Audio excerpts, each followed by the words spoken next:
Il a décroché l'or au JO d'hiver de Pékin en 2022 avec Gabriela Papadakis, le champion olympique français de danse sur glace. Guillaume Cizeron reprend la compétition avec une nouvelle partenaire, la québécoise Laurence Fournier-Baudry, championne du Canada en 2023 et qui va demander du coup sa naturalisation pour concourir au JO de 2026 sous les couleurs de la France. Bonsoir Guillaume Cizeron, merci d'être avec nous et bienvenue. Vous êtes patineur artistique de danse sur glace, quintuple champion du monde, quintuple champion d'Europe et septuple champion de France. À vos côtés donc Laurence Fournier-Baudry, bonsoir. Soyez la bienvenue sur TV5 Monde. Vous êtes patineuse artistique de danse sur glace. Vous avez représenté le Canada au JO de Pékin en 2022, 5e au championnat du monde en 2023. Guillaume Cizeron, courte retraite, pourrait-on dire. Au mois de décembre dernier, vous nous annonciez que vous raccrochiez vos patins à glace et désormais vous êtes de retour avec Laurence Fournier-Baudry. Qu'est-ce qui a motivé ce retour et qu'est-ce qui vous a donné envie de vous lancer dans cette nouvelle association? Eh ben, c'est vrai que j'ai eu la chance un petit peu de prendre une courte retraite, mais j'ai eu un avant-goût dans les quelques dernières années quand même de à quoi l'après-carrière ressemblait. Et je pense que l'entraînement de haut niveau me manquait beaucoup, la compétition me manquait aussi.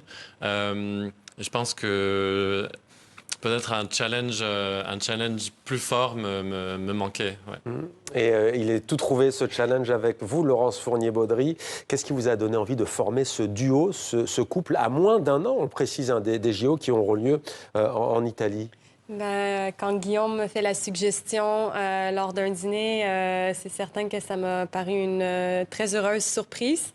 Le fait que c'est mon meilleur ami de longue date et qu'il est le meilleur patineur au monde, selon moi, je ne pouvais pas dire non. Quand vous dites on se connaît de longue date, vous avez déjà patiné ensemble ou on a déjà eu la chance de patiner quelques fois ensemble. L'année dernière, Guillaume a fait ma chorégraphie à moi et mon ancien partenaire. Donc, on a eu la chance un peu d'explorer ensemble les qualités. Mais là, on a vraiment la chance de voir à 100% à quoi notre duo peut ressembler. Alors, c'est marrant, vous parliez de chorégraphie. Guillaume Cizeron, vous êtes passé de l'autre côté de la barrière quelque temps, entraîneur et chorégraphe avec le tandem vice-champion d'Europe à Tallinn début février, Yevgenia Lopareva et Geoffrey Bissot. Ironie de l'histoire, pour obtenir votre qualification pour les JO 2026, vous allez notamment être en concurrence avec eux. C'est assez drôle. Que vous ont-ils dit? Comment ça va se passer? Bon, vous n'allez plus, on imagine, les encadrer? Non, mais peu importe le rôle, on a été camarades d'entraînement pendant longtemps, on a été concurrents dans le passé et je continue de les supporter, peu importe le rôle que j'endosse avec eux. Évidemment, on va être content de s'entraîner à leur côté. C'est l'esprit sportif. Alors les JO, c'est Coubertin, l'esprit, l'essentiel, c'est de participer, mais c'est de gagner aussi, on imagine, pour vous deux. Vous avez commencé l'entraînement? On a commencé l'entraînement à la mi-janvier. Jusqu'à présent, c'est vraiment beaucoup de plaisir pour nous sur la glace. À Montréal, notamment. À Montréal, oui, à Montréal. On se redécouvre et on adore. Quelles sont vos prochaines étapes à moins d'un an donc, de ces Jeux Olympiques de Milan? Tout va très vite. On a très peu de temps pour aller justement créer ces nouvelles performances. On va commencer, je pense, avec une étape fin août en France et ensuite on va suivre le chemin de sélection classique. Alors le public français vous a toujours connu, Guillaume Cizeron aux côtés de Gabriela Papadakis, en symbiose sur la glace. Cette complicité, justement, on imagine qu'il faut du temps pour la construire. Est-ce que c'est possible? Est-ce que vous y croyez? Et comment vous allez procéder? Je pense qu'on a la chance d'avoir... Vous avez le droit de nous parler de technique, même si...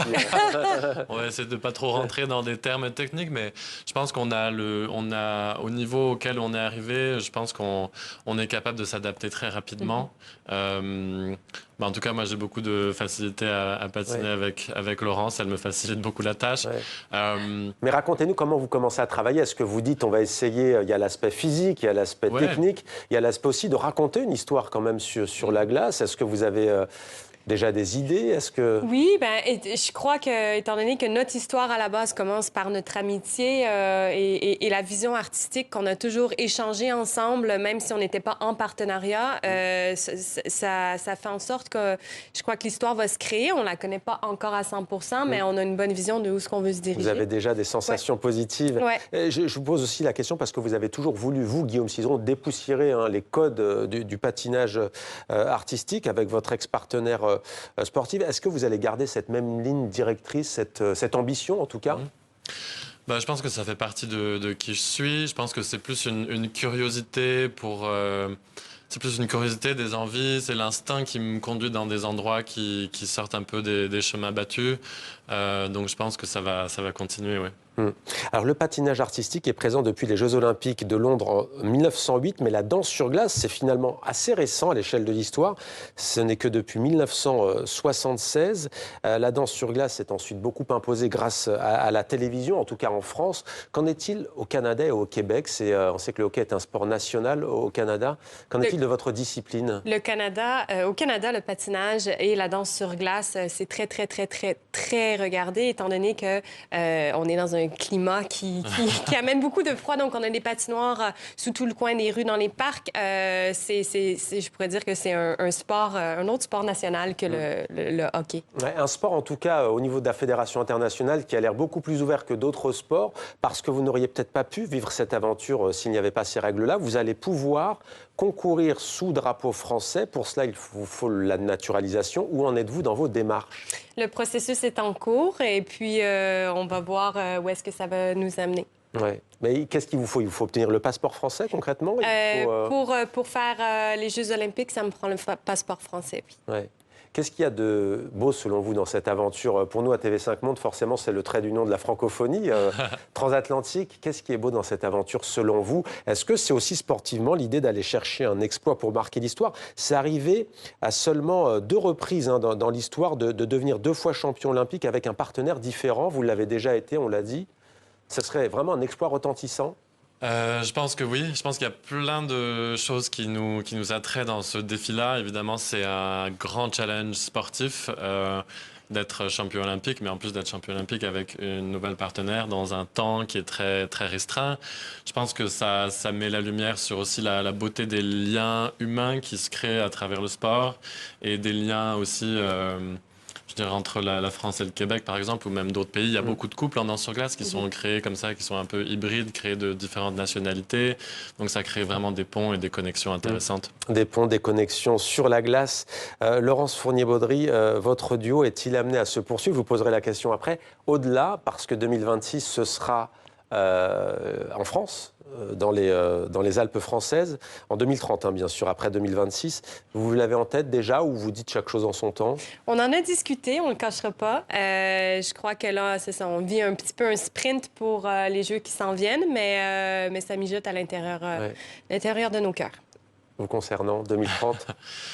C'est sûr que ça donne envie. Moi, j'ai eu la chance d'être ici à Paris pendant les Jeux et ce serait vraiment... c'est un privilège de pouvoir faire des Jeux à la maison en tant qu'athlète. Ouais. Je ne vous ai pas posé la question tout à l'heure, mais comment s'est passée cette expérience d'entraîneur, chorégraphe? Qu'est-ce que vous en avez tiré? Est-ce que ça va vous servir? Je pense que ça va me servir beaucoup, oui. Ça fait plusieurs années déjà que j'ai la chance de chorégraphier pour d'autres patineurs. Je pense que ça nous rend meilleurs athlètes. Ça nous rend plus coachables, si je peux dire. Parce qu'on a l'envers on le voit de l'autre côté du miroir, donc ça nous permet d'avoir vraiment une meilleure, je pense, appréciation de ce que les coachs recherchent chez nous quand ils nous entraînent. Sur la préparation, dites-nous comment ça se passe physiquement. Est-ce que vous vous entraînez d'abord en dehors de la glace? Quels sont les exercices physiques que vous devez accomplir? Il y a quand même une musculature, un travail vraiment de musculation à effectuer. Comment vous travaillez en fait? On a plusieurs aspects où est-ce qu'on combine... Il y a l'endurance, on imagine, on voit des images. L'endurance, oui, l'endurance, la force. Donc, on est beaucoup au gym, puis à la salle de sport que vous appelez ici. Puis, on fait aussi beaucoup de danse à l'extérieur, de différents styles de travail, de portée et de connexion entre nous. Donc, c'est vraiment un sport qui est très complet, qui rassemble beaucoup d'aspects physiques. Un sport collectif? Alors, si on est deux... Oui, c'est un sport collectif. Il faut arriver. Il y a aussi une composante de communication là-dedans.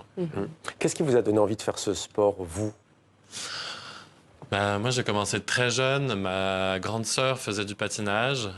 Puis je pense que j'avais déjà un certain goût pour les activités sportives, mais aussi artistiques. Et je pense que c'est mon père qui m'a amené la première fois à la patinoire et ça a accroché direct. Le plus grand patineur, la plus grande patineuse, en dehors de vous deux, si vous deviez dire des noms? Oh mon Dieu. En France? Toute discipline, hein? Bon, allez, vous pouvez dire Philippe Candeloro, ça lui fera plaisir. Je dirais Gwendal et Marina, évidemment. Gwendal et Marina, oui. Moi, ont marqué ma jeunesse avec leur médaille d'or olympique, évidemment. Ouais, moi aussi. Il y a une... Ouais. Et juste, et vraiment pour finir, comment vous avez tweeté, enfin c'était sur X, hein, il me semble, dimanche, hein, votre retour, ou sur Instagram? Sur Instagram, pardon. Sur Instagram. Comment réagissent les Canadiens, les Québécois? On a beaucoup de messages de support. Beaucoup de positifs. Oui, beaucoup de positifs. Je crois qu'il y a une grande force entre le Québec et la France. Tu nous lâches, tu vas côté français, quoi? Bon, ça va, alors c'est la famille. Merci beaucoup à tous les deux. En tous les cas, on vous souhaite le meilleur. Guillaume Cizeron, Laurence Fournier, Baudry, merci à tous les deux d'être venus sur notre plateau. On imagine que la couleur du sol ne vous a pas trop dépaysé en tous les cas ce soir sur TV5. Merci à tous les deux. Merci.